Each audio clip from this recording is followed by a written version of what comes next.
A lei de piso salarial não ajuda os pobres. Ela contribui para aumentar a pobreza, na verdade. Na prática, as pessoas ignoram essa lei, trabalhando sem carteira assinada, porque se respeitassem ficariam desempregadas. Isso mesmo, se for respeitada, a lei de salário mínimo gera desemprego. E você sabe disso. Sim, você sabe. Pra tu perceber isso, é só eu te perguntar o seguinte: o que aconteceria se colocássemos o salário mínimo em 10 mil reais? É óbvio que, a menos que a pessoa tenha experiência em uma profissão que paga muito bem, tipo médico cirurgião, ninguém vai contratar ela. Quem pagaria 10 mil reais pelo trabalho de um garçom ou faxineira? Na verdade, um salário mínimo de 10 mil reais é tão surreal que, se ele fosse realmente cobrado das empresas, ninguém ia contratar aqui. Se você concorda que um piso salarial de 10 mil geraria desemprego, por que não concordaria com o salário mínimo atual? No salário mínimo atual é menos perceptível porque ele não é tão alto assim, mas é simples. Salário mínimo alto gera muito desemprego. Salário mínimo baixo gera só um pouco de desemprego, sacou? Ano que vem o salário mínimo será de R$ 1.200. Se a força de trabalho de certo funcionário vale 1.000 ou 1.100, quem sabe o empregador arredonda para 1.200, porque julgou que ainda vale a pena contratar por esse valor.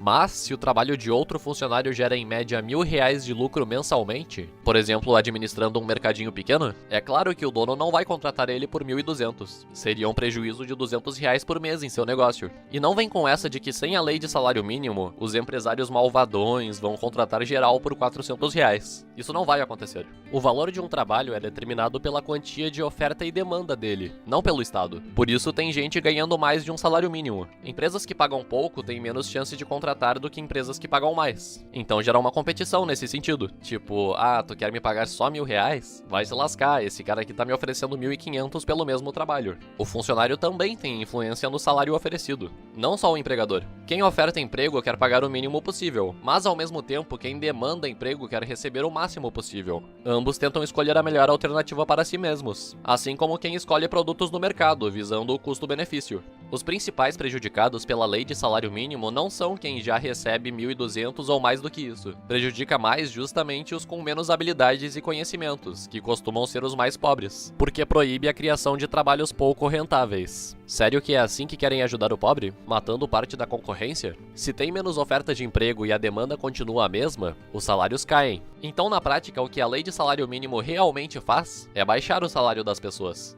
Mas já que as pessoas ignoram essa lei, então não tem problema, né? Tanto faz o que tá no papel, se não se aplica na realidade. Quem dera se fosse totalmente ignorada. Algumas empresas não contratam sem assinar carteira, e para assinar precisam pagar pelo menos o mínimo. Quem contrata por menos corre risco de tomar processo ou a fiscalização bater lá e meter uma multa. Outra forma é que o salário mínimo reduz a concorrência de vagas de emprego, baixando assim os salários. A lei de salário mínimo proíbe pessoas pouco produtivas de trabalharem. Você prefere que essas pessoas ganhem pouco ou não ganhem nada? Só tem essas duas opções, porque ganhar acima do que produzem não vai acontecer. Então, se tu quer ajudar o pobre, seja contra a lei de salário mínimo.